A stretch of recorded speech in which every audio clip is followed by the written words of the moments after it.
Right, you lucky lot. I remembered to bring this home from school, and I need to let you all know that I've read all of it. I'm only joking. We are up to chapter 13, and just to remind yourself and everybody that this is our class reader at the minute, boy at the back of the class. The author is Anjali Rauf, who we have had the privilege of sending some work to, and she actually replied, if you remember. Now, she has mentioned that we can carry on reading her fantastic book. So chapter 13, here we go. I'm going to try and maybe do a chapter or two every few days for you, and I'll pop it on YouTube as I'm going to do tomorrow. So chapter 13, the something that changed everything. The night after Ahmet had told me about his sister Syra being in the sea and not knowing if his mum and dad were alive, I had trouble getting to sleep. My mum always tells me to count sheep when I can't sleep, but I find sheep too funny. They all look like clouds with legs, so I count leopards instead. They're colourful and look serious. I can't remember how many leopards I counted to, but it must have been more than 200 before I eventually drifted off. By the time the morning arrived, I was so tired and my legs moved so slowly that when I got to the bus stop, it was late, and Tom and Josie and Michael had already left. I didn't really mind because getting the bus on my own is fun. I like watching the people passing by on the streets outside, or making guesses about the people sitting next to me. Last week, there was a huge man sitting right at the front of the bus, snoring so loudly that he was making all the windows shake. Everyone was watching him and giggling or shaking their heads at him. But what if he'd have been a world-famous snorer on the way to the International Snoring Championships and was practicing his best snore? You just never know. That morning, I was too sleepy to look at anyone and guess stories about any of them, so I leaned my head on the large windows and listened instead. There are always lots of noises on a bus, especially when there are lots of people going to work and trying to get to school. But it's usually noises like the doors opening and closing, and the people ringing the bell and tickets beeping on the ticket machine. Nobody really talks to anyone, unless they're with friends or asking for a seat. Uncle Lenny says it's because we're English, and English people would rather die than have to speak to someone they don't know. I think I can't be very English if that's true. The bus had passed 2 stops, and except for a baby who was making loud gurgling noises, it was nice and quiet. I think everyone must have been as sleepy as me that morning. But then, at the 3rd stop, a woman dressed in a bright yellow coat and a man dressed in a suit came and sat in front of me, and, picking up their free newspaper lying on both their seats, began talking loudly about all the things they were reading. At first they talked about the economy being broken by rich people who weren't paying their taxes and hiding all their money away in a place called offshore. Then they talked about a princess who was going out with an actor they didn't like and a famous singer who had been arrested for hitting someone. I was starting to fall asleep again when the man suddenly said something which made me sit up in my seat and listen just as hard as I could. "Oh, ain't it horrible?" the man said. "Look at what they're saying about refugees. Border restrictions as of next month. I knew this would happen." The woman shook her head, looking over his shoulder at the paper. "Those poor people. Where are they meant to go? Back to that nightmare they left behind? Or left to starve in France?" "Cheaper for us to leave them in France," said the man, shaking his head. "Says here, the borders will be closed by the end of the month. So that's all the racists made happy then?" The woman tutted.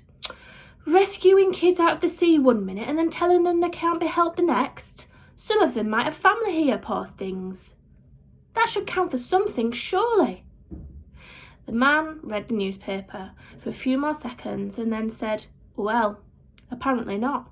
Says here we've already taken in a few hundred, so we're not taking any more. Doesn't matter how little they are." It was my stop. As soon as I got off the bus, I ran as fast as I could to school. My heart was beating so loudly that I could hear it in my ears, but I didn't care. What if what the man said was right? Then, after next month, Ahmet's mum and dad would never be allowed into England, and Ahmet would never see them again. I needed to tell Tom and Michael and Josie about what I'd just heard, and I had to tell them everything without Ahmet hearing. But when I reached the school gates, the bell for registration was already ringing, and the playground was nearly empty. I ran to the classroom just before Mrs. Khan started taking the register. She looked at me with a frown, but didn't say anything. "Where were you?" whispered Josie. "We waited until the second bus came." I was too out of breath to say lots of words, so I just said, "Slept late." That morning, Mrs. Khan put us into 2 big groups so that we could write a play on the story of Romulus and Remus and then act it out. It's a legend about 2 baby boys whose mum hid them in a basket and sent them far away so that they wouldn't be killed by people who were jealous of them. I guess they were refugee boys like Ahmet. Except Ahmet's mum didn't put him in a basket. He came in a boat. Mrs. Khan and Miss Hemsey and Ahmet could join the class on this project. So Ahmet and Tom were put in my group, and Michael and Josie were put in the other group. I was trying to think of how to let them know of what I'd heard when Mrs. Khan told everyone to get a piece of coloured paper and a special handwriting pen from her desk so that we could write out our own lines. I decided to take an extra piece of paper, and while everyone was busy looking through their workbooks to find out which character they wanted to play, I quickly wrote a top secret message. It said this: "I heard something on the bus. We mustn't tell Ahmet about it. Meet me in the library at break time. Top secret." I folded the message up until it was so small that I could hide it in my hand, and when Mrs. Khan and Miss Hemsey weren't looking, I passed it to Tom. Tom looked around, and when nobody except me was watching him, he opened it up and read it. Then he gave me the nod, and pretending to need another piece of paper, went up to Mrs. Khan's desk and gave Josie the note on the way back to his seat. Then I saw Josie read the note and quickly pass it to Michael, who dropped it on the floor, but luckily everyone was too busy writing their lines to notice, and he snatched it back up again. He looked over at me and gave me a thumbs up, and then stuffed the top secret message into his pocket. As soon as the bell for first break rang, and Mrs. Khan told us to leave everything where it was, I ran to the library room and waited outside. It was the one place in school where no one ever tried going into at break time. A few minutes later, Josie and Michael came running up the corridor. "Tom's in the playground with Ahmet," said Josie. "We can fill him in later." "What did you hear?" asked Michael, his eyes wide. And I quickly told them everything that the man and woman on the bus had said about no more refugees being allowed into the country, and then what Ahmet had told me about his mum and dad being left behind. I had to tell them too about his sister Syra. I felt bad about breaking my promise, but I knew that Ahmet wouldn't mind me telling Josie and Michael about it, because this was a real emergency, and they were his friends too. "You mean if he doesn't find them before the end of the month, then Ahmet might never see his mum and dad again?" Gasped Josie. I shook my head. "Not once the government closes the border gates." "Yeah," said Michael. "They're like giant airport ones with loads of police and guards protecting them, and you can't go through them when they're closed or you get put in jail." Michael looked at his watch and pressed the button so it lit up and showed the date. "If they're closing all the gates at the end of this month, that means he's only got 9 days to find them." "What do we do?" asked Josie. "I say we tell Mrs. Khan and Miss Hemsey. They'll know what to do," I said. Michael and Josie agreed. We ran to the staff room and knocked loudly on the door. We're not supposed to disturb teachers in the staff room at break time because that's where they go to drink lots of coffee and tea and find answers to the questions that they can't find in their answer books. I know because Josie's aunt is a teacher, and she told Josie. Who told me? But Mrs. Carn and Miss Hemsey had told us to go and find them if something was wrong. And this something felt like the most something wrong I'd ever heard of. After a few seconds, Mr. Gaffer opened the door and looked down at us with a frown. He's the deputy head, which means he's in charge on the days Miss Sanders is away. But Mr. Sanders is never away, so I don't really know what he does. Yes, he asked. Please, sir, we need to see Mrs. Carn and Miss Hemsey immediately, I said. It's an emergency, added Jody. Is it really? He said suspiciously. We all nodded our heads at least 10 times. All right, just hold on, replied Mr. Gaffer as he closed the door. Josie twisted her hair nervously around her finger and stuffed a whole chunk in her mouth, and Michael started kicking the wall lightly as he waited. After what felt like 20 whole minutes, but couldn't really have been more than one, Mrs. Carn and Miss Hemsey came to the door. Is something the matter? Asked Mrs. Carn. Is it to do with Ahmet? We all nodded. Miss Hemsey and Miss Carn stepped out into the corridor and closed the staff room door behind them. We all started talking at once. Mrs. Carn held up her hands and said, Calm down. Now, one at a time, please. Miss, the government are going to close the gates, I began. Josie said, and Ahmet's mum and dad are on the other side. They might get stuck, and there's only 9 days left until the gates close, said Michael, showing Mrs. Carn his watch. Mrs. Carn and Miss Hemsey looked at one another and then looked back at us. What do you mean by gates? Asked Mrs. Carn gently.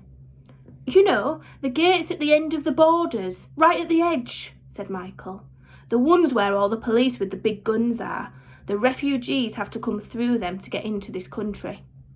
Ah, said Mrs. Carn. And where did you hear they were going to be closed, and when did you hear it? Was it on the news? I told her about the man and the woman on the bus. I see, said Mrs. Carn. She was quiet for a moment, and I saw her give Miss Hemsey another look. Then she said, Ahmet's a lucky boy to have such caring friends, but you don't have to worry at all. His foster mother, who you've seen coming to pick him up every single day after school, is there to look after him until his family can be found, and she's working with some very clever people to try and help find Ahmet his family just as quickly as possible. We all looked at each other in surprise. So the woman in the red scarf was Ahmet's foster mum. Everything was beginning to make sense, and all our questions were being answered too. Clever people like who, miss? Asked Michael. Well, clever people from the government, said Mrs. Carn, and lawyers, and some wonderful kind-hearted ministers who are working in Parliament and charities too, said Miss Hemsey. That's right, agreed Mrs. Carn. They're doing everything they can to make sure Ahmet's mum and dad are found. That's the job. But what if they don't find his family before they close the gates? I asked. Miss Hemsey and Mrs. Carn smiled, but they didn't smile with their whole face, so I knew right away that they were just pretend smiles. Everyone is doing everything they can, said Mrs. Carn again. Miss Hemsey nodded, and then looking at me asked, Ahmet spoke to you about his family? And what happened to his sister? I nodded, but suddenly I felt really nervous. I'd promised Ahmet that I would keep it a secret and hadn't. Miss Hemsey smiled and said my name softly. That's a very good thing, she said. A very, very good thing. The bell rang and Mrs. Carn made us promise not to upset Ahmet by talking about the border gates or telling anyone else about his sister. We all promised, and Mrs. Carn said, Everything will be fine, you'll see. I nodded, but I didn't think she sounded very sure. In fact, I didn't think everything was going to be fine at all, not if Ahmet didn't find his family before the gates closed. That afternoon we told Tom what had happened, and we all came to a decision. We were going to try help instead. And to do that, we would need to go on our first ever top secret mission.